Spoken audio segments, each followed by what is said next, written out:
नमस्कार, आप देख रहे हैं नेटवर्क 10 और मैं हूं आपके साथ माधुरी तिवारी। 2026 के इस नए दिन में उत्तराखंड सिर्फ अपनी प्राकृतिक सुंदरता के लिए नहीं बल्कि अपनी आधुनिक संभावनाओं के लिए भी दुनिया का ध्यान खींच रहा है। आज की हमारी डिबेट का केंद्र है नए साल में उत्तराखंड। हम उस दौर में हैं जहां ऋषिकेश कर्णप्रयाग रेल परियोजना और नई टनल तकनीक ने दुर्गम पहाड़ों की दूरी मिटा दी है। लेकिन संभावनाएं सिर्फ सड़क और रेल तक सीमित नहीं। आज उत्तराखंड आयुष और वेलनेस का ग्लोबल हब बन रहा है, जहां योग और आयुर्वेद से हजारों करोड़ का निवेश आ रहा है। रिवर्स पलायन के चलते हमारे युवा अब एग्री टेक और होम स्टे स्टार्टअप के जरिए गांव की तस्वीर बदल रही है।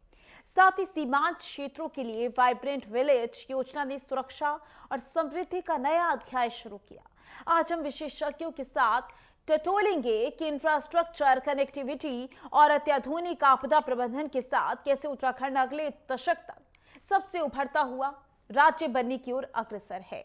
मेहमान हमारे साथ जुड़ गए हैं चर्चा के लिए, आपका परिचय करवा देते हैं। अरुण शर्मा जी हमारे साथ जुड़ गए हैं, वरिष्ठ पत्रकार हैं, बहुत स्वागत है आपका नेटवर्क 10 में। द्वारका प्रसाद सेमवाल जी हमारे साथ जुड़ गए हैं, सामाजिक कार्यकर्ता हैं, आपका भी बहुत बहुत स्वागत है। बीना बोरा हमारे साथ जुड़ गई हैं, सामाजिक कार्यकर्ता हैं और लोक गायिका भी हैं, आपका भी बहुत बहुत स्वागत है। सबसे पहले तो आप तीनों को नए साल की बहुत बहुत शुभकामनाएं। और क्योंकि आज हम उत्तराखंड पर चर्चा कर रहे हैं और उत्तराखंड की तस्वीर देखें तो पहले से काफी ज्यादा बदल गई है। अरुण शर्मा जी, चर्चा की शुरुआत आपसे ही करना चाहेंगे। नए साल में उत्तराखंड को आप किस तरीके से देखते हैं? देखिए, निश्चित तौर पर उत्तराखंड इस देश की देवभूमि है। और चूंकि सरकार ने शीतकालीन पर्यटन, जो शीतकालीन तीर्थ यात्रा है, वो भी शुरू कर दी है जी। और हजारों लोग अब तक जो हमारे शीतकालीन तीर्थ है, खासकर गंगोत्री के लिए मुखबा, यमुनोत्री के लिए खरसाली, केदारनाथ के लिए ऊखीमठ और बद्रीनाथ के लिए पांडुकेश्वर और जोशीमठ, हजारों यात्री यहाँ भी जा रहे हैं। और उत्तराखंड की आर्थिकी की ये यात्राएं रीढ़ है, जो पर्यटन है या तीर्थाटन है, ये रीढ़ है। तो इस साल लगभग 48 लाख के आसपास जो सीजन में श्रद्धालु आए चार धाम यात्रा के दर्शन करने और हेमकुंड साहिब के दर्शन करने। उसके अलावा जो शीतकालीन पर्यटन है, खासकर जैसे इन दिनों हम ये कहें कि 25 दिसंबर से क्रिसमस की छुट्टियां पड़ी थी जी। और कल आज नया साल है, तो तमाम जगह भीड़ उमड़ी हुई है, होटल पैक है, लोग आ रहे हैं। तो कहीं ना कहीं इससे जो उत्तराखंड के लोग हैं जो रोजगार कर रहे हैं, चाहे किसी की चाय की दुकान हो या बड़ा होटल हो, उन सभी को इससे लाभ मिलता है। और जो हमारे उत्तराखंड की आर्थिकी कहते हैं कि पहले 6 महीने जब चार धाम यात्रा होती थी उसी पे निर्भर करती थी, लेकिन अब क्योंकि साल भर श्रद्धालु यहाँ आ रहा है, खासकर विदेशी पर्यटक सर्दियों के सीजन में उन जगहों से जहां बहुत ज्यादा सर्दी पड़ती है, यूरोप के देशों से, वहां से उत्तराखंड आते हैं और खासकर ऋषिकेश इत्यादि स्थान में रहते हैं, कैंपिंग करते हैं। इन दिनों राफ्टिंग चल रही है, कैंपिंग का बड़ा क्रेज है, क्योंकि कहीं ना कहीं जो पर्यटक है वो भीड़ भाड़ से अलग रहना चाहता है। इसलिए हमारे यहाँ जो सुदूर क्षेत्रों में होम स्टे है वो भी भरे हुए हैं इस टाइम। तो देखिए, ये चीज तो एक बता रहे हैं, लेकिन आपने बहुत बढ़िया बात बोली कि नए साल में क्या होगा। देखिए, नए साल में हमें एक महत्वपूर्ण परियोजना जो देहरादून से दिल्ली एक्सप्रेसवे है वो मिलने जा रही है, तो ये बहुत महत्वपूर्ण है। दूसरी चीज, नए साल में ऋषिकेश में जो लक्ष्मण झूला है, जहां तपोवन है, वहां जो बजरंग सेतु है, जो अपनी तरह के अलग डिजाइन का पुल बन रहा है, क्योंकि लक्ष्मण झूला का पुल कई साल से बंद हो गया था, वो जीर्ण शीर्ण स्थिति में पहुंच गया था, तो बंद कर दिया गया था खतरे को देखते हुए। तो उसके बगल में ये जो बजरंग सेतु बन रहा है, ये बड़ा महत्वपूर्ण है। बजरंग सेतु लगभग 14 मीटर चौड़ा बन रहा है और जिसमें बीच में 6 मीटर का जो पैच है वो चौपहिया वाहनों के लिए, उसके साइड में 1.5 मीटर का जो पैच है वो पैदल आवाजाही के लिए, एक तरफ से जाने के लिए एक तरफ से, और उसका जो बेस है वो कांच का बन रहा है। और ये सबसे महत्वपूर्ण है, ये अपनी तरह का अकेला पुल है हिंदुस्तान के अंदर, या एक दो और होंगे लेकिन बहुत ज्यादा पुल कांच के बेस के नहीं बन पाए। तो जो पर्यटक या श्रद्धालु आएगा वो उस पुल को पार करते हुए गंगा जी के दर्शन भी बहुत प्यार से कर सकता है, क्योंकि नीचे कांच है। तो ये भी हमें मिलने वाला है। उसके अलावा जो कर्णप्रयाग से ऋषिकेश रेल परियोजना है, उस रेल परियोजना का मुझे लगता है कि एक फेज 2026 में शुरू कर दिया जाएगा। कर्णप्रयाग तक तो नहीं होगा, लेकिन हो सकता है श्रीनगर तक हो जाए या रुद्रप्रयाग तक हो जाए, एक फेज उसका शुरू किया जाएगा। तो ये भी उत्तराखंड के लिए एक नई सौगात होगी। उसके अलावा देखिए, अगर आप देखें तो तमाम जगह विकास कार्य चल रहे हैं, सड़कों के काम चल रहे हैं, बिल्डिंग्स के काम चल रहे हैं, कई जगह मेडिकल कॉलेज बन रहे हैं। बिल्कुल अरुण शर्मा जी, क्योंकि टेक्नोलॉजी की बात कर लें या कनेक्टिविटी की बात कर लें, और पहले से बेहतर हुई हैं सुविधाएं, और आने वाले समय में भी किस तरीके से उत्तराखंड की कनेक्टिविटी को बेहतर बनाना है, इसको लेकर काम किया जा रहा है, जैसा कि आपने बताया। और नए साल को लेकर ये काफी ज्यादा महत्वपूर्ण हो जाता है। द्वारका प्रसाद जी भी हमारे साथ जुड़े हुए हैं, सामाजिक कार्यकर्ता हैं। द्वारका प्रसाद जी, क्योंकि आप सामाजिक कार्यकर्ता हैं और आपने बहुत सारी चीजें करीब से देखी होंगी, आपने देखा भी होगा कि लोगों को किस किस चीज से सबसे ज्यादा परेशानी हो। कनेक्टिविटी एक तरफ बढ़ाई गई, दूसरी तरफ जोशीमठ का जो भू धसाव हुआ, ऐसे में लोगों को बहुत ज्यादा परेशानी भी हुई। और अब यह भी कहा जा रहा है कि जो आपदा प्रबंधन है वो बेहतर होगा पहले से। तो ये कितना जरूरी है उत्तराखंड के लिए? और अगर आज के उत्तराखंड को आप देखें, नए साल में उत्तराखंड को देखें, तो किस तरीके से देख रहे हैं? धन्यवाद। सबसे पहले नेटवर्क 10 को और नेटवर्क 10 के जो श्रोता है, दर्शक है, उन सभी को नए साल की शुभकामनाएं। और आज नए साल नई उम्मीदों के साथ हम आगे बढ़ रहे हैं, और नेटवर्क 10 ने एक खास डिबेट रखी, इसके लिए बहुत बहुत धन्यवाद। अभी आदरणीय भाई साहब ने जो बातें कही एकदम सही कही कि हमें बहुत कुछ मिलने वाला है, बहुत कुछ नया मिलने वाला है और बहुत आशाओं से भरा हुआ है। साथ ही हम लोग ये भी इस साल अपेक्षा करेंगे, कोशिश करेंगे, प्रयास करेंगे, सरकार से भी अपेक्षा रहेगी कि धराली जैसी आपदाएं, वन अग्नि की घटनाएं, ये जो मानव और वन्य जीवों का जो संघर्ष उत्तराखंड में दिन प्रतिदिन बढ़ रहा है, इसमें थोड़ा सा कमी लाने के प्रयास होंगे। चाहे वो प्राकृतिक रूप से हो, चाहे मानवीय हस्तक्षेप के कारण जो ये बढ़ रहा है दिन प्रतिदिन, उसमें कमी लाने के प्रयास नए साल में अपेक्षा सबसे रहेगी, सरकार से भी, आम जन से भी। साथ ही जो उत्तराखंड में पानी के जल स्रोत जो सूखते जा रहे हैं, नदियां जो सूखती जा रही है, इन सब को लेकर के भी हमें 25 वर्ष का युवा अपना उत्तराखंड हो गया है। अब इस युवा उत्तराखंड के कंधों पर जिम्मेदारी है कि अब जो आगे का भविष्य होगा, उसकी प्लानिंग, उसकी तैयारी कैसे होगी, उन सब को लेकर के ये साल हमारे लिए बड़ा महत्वपूर्ण होगा। क्योंकि सुविधाएं सरकार की तरफ से निरंतर उसमें प्रयास किए जा रहे हैं और दिन प्रतिदिन बेहतर करने के प्रयास किए जा रहे हैं। लेकिन जो प्राकृतिक जो हमारे पास संसाधन है, प्राकृतिक जो सुविधाएं हैं, और जो एक प्रकृति और मानव के बीच का संतुलन की जो बात है, क्योंकि आए दिन आप देख रहे होंगे कि कहीं ना कहीं हमारे 4 लेन रोड तो बन रही है, लेकिन लैंडस्लाइड की घटनाएं इतनी बढ़ती जा रही कि जिसकी कोई वो धराली, थराली, जोशीमठ, यमुना वैली, वो सब हमारे सामने है। तो हम इसको लेकर के हमारे और सरकार के क्या प्रयास होंगे, ये नए साल हमें एक चुनौती भी होगी और हम सबकी जिम्मेदारी भी होगी। बिल्कुल, तो बिल्कुल द्वारका प्रसाद जी, देखना होगा कि 2026 में उत्तराखंड की उड़ान को किस तरीके से गति दी जाएगी। हमारे साथ बीना बोरा जी भी जुड़ी हुई हैं, उनसे भी मैं पहला कमेंट लेना चाहूंगी उत्तराखंड को लेकर। बीना बोरा जी, क्योंकि आप सामाजिक कार्यकर्ता के साथ साथ लोक गायिका भी हैं, और उत्तराखंड की लोक संस्कृति की न केवल देश भर में प्रसिद्ध है बल्कि विश्व भर में प्रसिद्ध है, और खूब सारी चर्चाएं भी होती हैं संस्कृति को लेकर। तो इस बार 2026 यानी कि आज पहला दिन है और नए साल का पूरा एक लक्ष्य निर्धारित किया जाता है, तो क्या कुछ उम्मीदें हैं और क्या कुछ सुधार की जरूरत है, और अभी तक क्या कुछ सुधार हुआ है?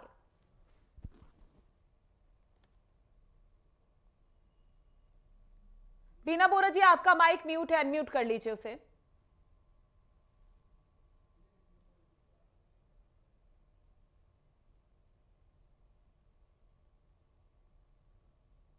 हाँ जी मैम, हेलो। जी जी, आपकी आवाज आ रही है, सर, बोलिएगा आप। हाँ, सर्वप्रथम मैं नेटवर्क 10 चैनल को आज जो है नववर्ष की ढेर सारी शुभकामनाएं देती हूँ। और तमाम जो यहाँ पर हमारे जो भाई लोग जुड़े हैं इस डेबिट से, उनको भी नववर्ष की ढेर सारी शुभकामनाएं देना चाहूंगी।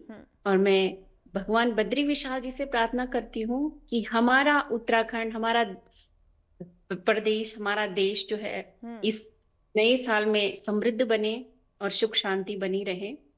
मैं यही कहना चाहूंगी इस जो हमारी ये चर्चा चल रही है कि लोक संस्कृति की बात करें तो लोक संस्कृति के लिए जो है आज की डेट में मैं देखती हूँ कि मतलब हमारा जो कल्चर है वो सिर्फ डांस तक ही सीमित रह गया है, मतलब नचाने तक ही सीमित रह गया है। अगर हम भी मंच पे जाते हैं तो बहुत सारी रचनाएं, मेरी खुद की रचनाएं हैं। मैंने आर्मी के लिए लिखा है, मैंने उत्तराखंड पे लिखा है, मैंने हिमालय बचाओ पर लिखा है, मेरे खुद के सॉन्ग हैं। पर मैं जब तक ये मन से गाना चाहती हूँ तब तक क्या होता है कि एक हुड़दंग समझ आता है कि नहीं, यहाँ पे नचाना ही है। क्योंकि जो हमारी जो हमारा जो सामाजिक जो परिधान है, मतलब हमारा जो मैसेज होता है, तो कुछ लेखन के द्वारा, कुछ कवि हम जो लिखते हैं उसके द्वारा भी एक मैसेज आता है समाज में कि हमें किस तरीके से रहना चाहिए। वो नशे के ऊपर हो, हिमालय बचाओ पे हो, किसी भी उसमें हो। तो एक जो है लोक संस्कृति में अब यही चल रहा है कि बस आप जो है डांस तक ही सीमित रह गया है, अच्छे गीत जो है, मतलब। पर ये भी है कि जो आज के युवा हैं वो अपनी लोक संस्कृति को समझ रहे हैं। म्यूजिक जो है थोड़ा सा बदल दिया गया है, क्योंकि हम भी चाहते हैं कि पुरानी लोक धुनों को करें, पर बहुत कम लोग सुनने के लिए रहते हैं इसमें। तो मैं यही कहना चाहूंगी।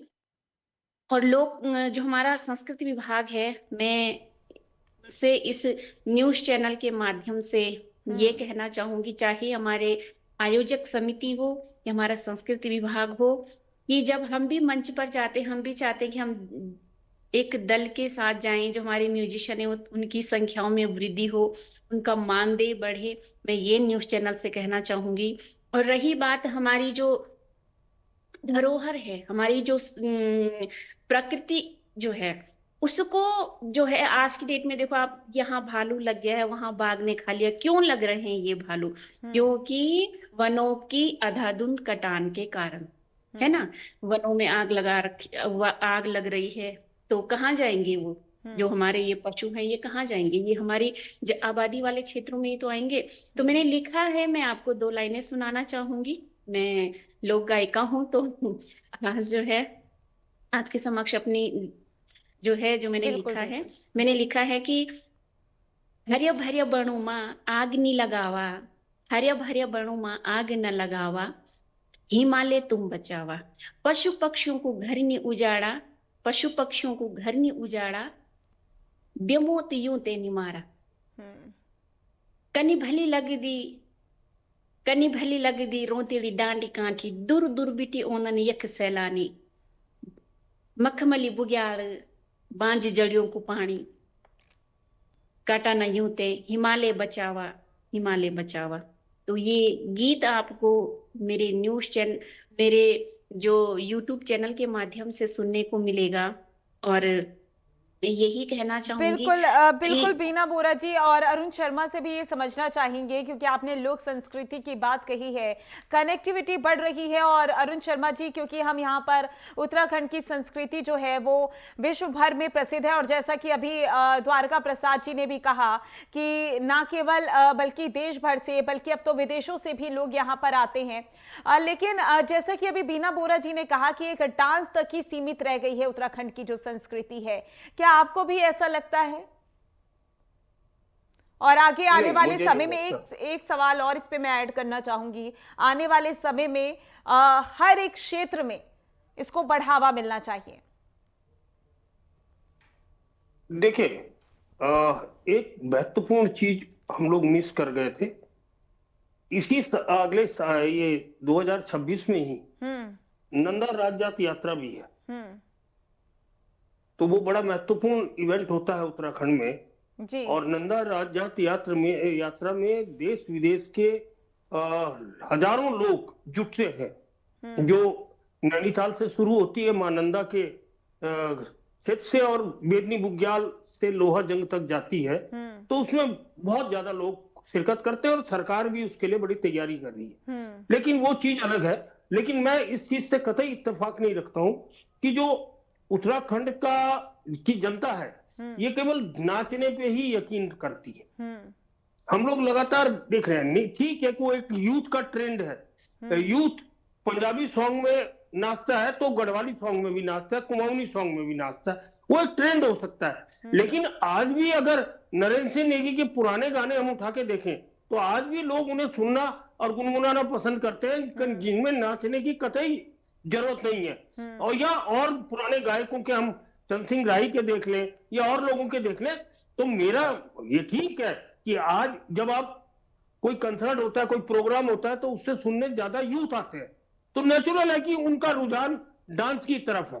तो वो एक अलग मामला है। लेकिन जनरली जब आप छोटी छोटी महफिलों में गाते हैं तो वहां कतई नाच का नहीं होता, वहां सीरियसली लोग सुनने वाले आते हैं। और देखिए, हमारे यहाँ की जो संस्कृति है वो बहुत समृद्ध है। पुराने समय से हम लोग गीत सुने, लोग गायन सुने या आज के सुने, तो उसमें बहुत फर्क नहीं आया। लेकिन फिर भी आज क्योंकि यूथ चीजें चेंज हो रही है, ग्लोबलाइजेशन के दौर में है हम हर चीज 5 मिनट के अंदर, अभी कोई दुर्घटना यहाँ घट जाए तो वो पूरी दुनिया में फैल जाती है, क्योंकि ये नेटवर्किंग का दौर है। तो कहीं कोई चीज छुपती नहीं है। अभी मैं 2-3 दिन पहले ही किसी गाने के देख रहा था, 3 मिलियन व्यूज है गढ़वाली गाने के। तो वो सारे के सारे केवल गढ़वाल या कुमाऊं के लोगों ने तो नहीं सुने होंगे, देश दुनिया में सुने होंगे, तभी 3 मिलियन व्यू आए। तो ये सारी चीजें, आज टेक्नोलॉजी का युग है, छोटी छोटी चीजों का प्रचार बहुत तेजी से हो जाता है और उसका लाभ कहीं ना कहीं उनको भी मिलता है जिनके यूट्यूब चैनल है या जो इस तरह सोशल मीडिया पे अपनी चीजें डाल रहे हैं, उनको पैसा भी मिल रहा है आज उस चीज से। तो ये सारी चीजें हैं। लेकिन निश्चित तौर पर जो उत्तराखंड का अगला साल, ये साल जो आज से शुरू हुआ है 2026, निश्चित तौर पर ये उत्साहजनक है और भविष्य में प्रगति का संकेत देगा, क्योंकि हमारे यहाँ ऑल वेदर रोड पूरी होनी है, रेल परियोजनाएं पूरी होनी है और बहुत सारी चीजें। बिल्कुल बिल्कुल, नया साल है, पहला दिन है और जाहिर सी बात है पहला दिन उम्मीदों का भी दिन होता है कि पूरा साल अच्छा बीते। और क्योंकि आज हम उत्तराखंड पर डिबेट कर रहे हैं, उत्तराखंड पर चर्चा कर रहे हैं, तो यही उम्मीद की जा रही है कि उत्तराखंड आने वाले समय में फले और फूले। द्वारका प्रसाद जी, क्योंकि टूरिज्म की बात की जाए तो टूरिज्म बहुत ज्यादा पहले से फला फूला है, यानी कि जो पर्यटक है वो और भी ज्यादा आकर्षित हुए हैं उत्तराखंड की तरफ। और खास बात ये की है कि वहां पर सुविधाएं बहुत ज्यादा हो गई हैं कि अब ऐसा नहीं रहता है कि लोगों के रहने को लेकर उन्हें परेशानी हो रही है, जो पर्यटक आ रहे हैं, या उन्हें एक जगह से लेकर दूसरी जगह जाने में परेशानी हो रही है। तो इससे आने वाले समय में आपको लगता है कि अर्थव्यवस्था को गति मिलेगी उत्तराखंड के, और आने वाले समय में जो रोजगार के लिए जो युवा होते हैं बाहर जाते हैं नौकरी के लिए, वो बाहर ना जाके अब उत्तराखंड में ही रहेंगे? जी, एकदम से सही कहा आपने कि अभी उत्तराखंड में एक दौर था, एक जमाना था जब WLL फोन से जो है मिस कॉल देने का भी पैसा देते थे। आज आप कहीं पर भी जाइए, नेटवर्क है, चाहे फोन कनेक्टिविटी की बात करें या गाड़ी की बात करें या फिर होटल रहने की सुविधा की बात करें, उत्तराखंड एकदम से तैयार है। जो हम बार बार बात कह रहे हैं कि अभी हम युवा हो गए हैं और युवा होने के साथ हमारा जो शारीरिक विकास होता है, मानसिक विकास होता है, चारित्रिक विकास होता है, आर्थिक विकास होता है, तो मुझे लगता है कि अभी उत्तराखंड इस स्टेज पर है। और अभी ये जो 25 साल की लंबी यात्रा रही है, इससे बड़ी बात ये हुई कि हमारा जो दूर दराज का गांव, आज होम स्टे वहां पर भी मिल जाएगा। आज वहां पर बैठ करके कोई भी युवा अगर करना चाहता है, एक तो कर रहा है, लेकिन जो ये कहता है कि संभावनाएं नहीं है, नहीं हो रहा है, हम जा रहे पलायन कर रहे हैं रोजगार के लिए, तो वो चाहे तो वहीं पर बैठ करके आज टूरिज्म की परिभाषा ही बदल गई है। आज टूरिस्ट आकर के आपके घर में रोपाई भी करेगा, आपके घर में लकड़ी भी आपके साथ लाएगा, जंगल से घास भी लाएगा, उसका पैसा भी देगा आपको। कई तरह का, मतलब इतनी बायोडाइवर्सिटी दुनिया में अभी पर्यटकों को लेकर के है कि आप किसी भी तरह का पर्यटन अपने यहाँ डेवलप कर सकते हैं। मुझे खुशी होगी आज बताने में कि मैंने कन्याकुमारी से कश्मीर और बंगाल से लेकर देहरादून तक साइकिल यात्राएं की है शुरुआती दौर में, वर्ष 2007 से 2012 के बीच में कई। लेकिन उत्तराखंड और हिमाचल जैसा जिंदा प्रदेश पूरे देश में नहीं है, मैं ये दावे के साथ कह सकता हूँ। कैसा जिंदा, ऐसा नहीं कि सुंदरता इससे अधिक और कहीं नहीं है। कश्मीर है डिस्टर्ब, हमेशा डिस्टर्ब रहता है। अन्य राज्य है कहीं जिंदी नदियां नहीं है, लोग, उसका खान पान, उसका संस्कृति, अभी बहन जी ने जो संस्कृति की बात कही मैं उस पर भी कहूंगा, तो इस तरह का कल्चर नहीं है। क्राइम फ्री नहीं है, भले क्राइम बढ़ रहा है एक तरफ, लेकिन उससे मतलब 0.0% हम उसे कहेंगे। लेकिन उत्तराखंड, आप हरिद्वार से ऊपर से निकल जाइए, आपके पास पैसा नहीं है, आप हल्द्वानी की तरफ जा रहे हो या गंगोत्री की तरफ जा रहे हो, तो आपको भोजन भी मिल जाएगा, आपको सफर भी लोग करवा देंगे, आपको रहने की व्यवस्था भी करवा देंगे। इस तरह का माहौल अपने उत्तराखंड में है। तो अब हमको जो नई युवा पीढ़ी है उसको तैयार करना है कि आप इसका फायदा लें। सिर्फ फोन पर बैठ करके सिर्फ आप रील बाजी ही न करें, आप जो है जो इंफ्रास्ट्रक्चर हमारे यहाँ अभी तैयार हो गया उसका फायदा उठाए। एक दूसरी, अभी संस्कृति की बात हुई, अब हमारी ये एक बड़ी महत्वपूर्ण जिम्मेदारी है, सबकी बन जाती है कि हमारी जो संस्कृति है, हमारा जो कल्चर है। अब भोजन का देखो, भोजन की संस्कृति हमारी क्या है कि ठंडी तासीर का खाना कब खाना है, गर्म तासीर का खाना कब खाना है, ये ज्ञान हमको दुनिया को देना है। हमें गर्म कपड़े, ठंडे कपड़े, तो पानी, धारे का पानी पीना, सुबह का ये पानी के धारों की पूजा, नदियों की पूजा, पेड़ों की पूजा, ये मतलब कई तरह का जो हमारा रिच कल्चर है, इसको भी हम लाइवलीहुड। ठीक है। बीना बोरा जी मुस्कुरा रही थी, बीना बोरा जी, क्योंकि समय की कमी है, मैं चाहूंगी आप भी पहले सवाल तो मेरा ये, क्योंकि विंटर टूरिज्म को बहुत ज्यादा बढ़ावा तो मिला ही है और ग्लोबल हब बना है विंटर टूरिज्म के मामले में, और 2026 में आपको लगता है ये और ज्यादा बढ़ेगा? और दूसरा ये कि आपके ही सवाल का जो आपने आंसर किया था लोक संस्कृति को लेकर, अरुण शर्मा ने बहुत ज्यादा खूब बात कही थी कि ना केवल सिर्फ डांस में बल्कि गीत में भी काफी ज्यादा तवज्जो उत्तराखंड को मिलती है। अब बोलिएगा। जी हाँ, हमारी जो लोक संस्कृति है आज देश में ही नहीं विदेशों में भी प्रख्यात है। मैं स्वयं वहां पर गई हूँ, कई टूर जो है मेरे विदेशों के भी लगे हैं। जो मेरे भाई लोगों ने अभी जो बात रखी, मैं सहमत हूँ, मुझे बहुत अच्छा लग रहा था। रियली में उत्तराखंड बहुत खूबसूरत है, यहाँ पर ज्यादा क्राइम नहीं है। अभी मैं विंटर कार्निवाल में गई थी तो देखा वहां ऐसा मतलब बहुत खूबसूरत, वहां पे दूर दूर से पर्यटक आए थे, मतलब मन कर रहा था कि हम भी वहां पे घूमें। चाहे आप उत्तरकाशी गंगोत्री की साइड चले जाइए या चमोली की साइड, कहीं भी आप जाओ तो बहुत ही सुकून और शांति भरा माहौल है हमारे उत्तराखंड में।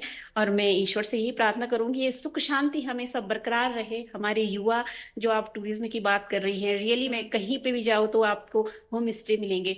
अभी मैं कल ही उत्तरकाशी से आ रही हूँ तो मैंने वहां पर देखा, मतलब जगह जगह, मतलब कहीं पे भी जंगल के उसमें तो बहुत अच्छे से होम स्टे बने होंगे, आपको कोई रुकने की प्रॉब्लम नहीं होगी। और जो हमारी सड़कें हैं, पहले किस तरीके की थी, आज जो है सड़कें जो हैं मतलब बहुत अच्छी ऑल वेदर जो रोड हमारी बनी हुई, कोई भी ड्राइविंग कर सकता है। मैं पहले बहुत ज्यादा डरती थी ड्राइविंग करने से, आज मैं खुद ड्राइविंग करके ऋषिकेश या टिहरी खूब ड्राइविंग करके चलती हूँ, क्योंकि रोड अगर कंजेस्टेड होती तो मैं बिल्कुल भी ना करती। तो विकास बहुत अच्छा हो रहा है, आगे भी होगा। और मैं जितने भी हमारे डेविड में जुड़े हैं भाई लोग, उन्होंने बहुत अच्छी बात की, मुझे उनसे कुछ सीखने के लिए मिला है।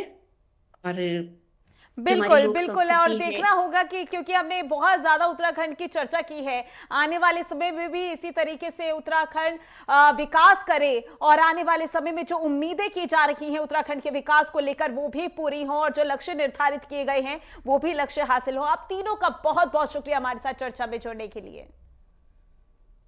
फिलहाल के लिए इस खास कार्यक्रम में बस इतना ही। बने रहिए नेटवर्क 10 के साथ। जय हिंद।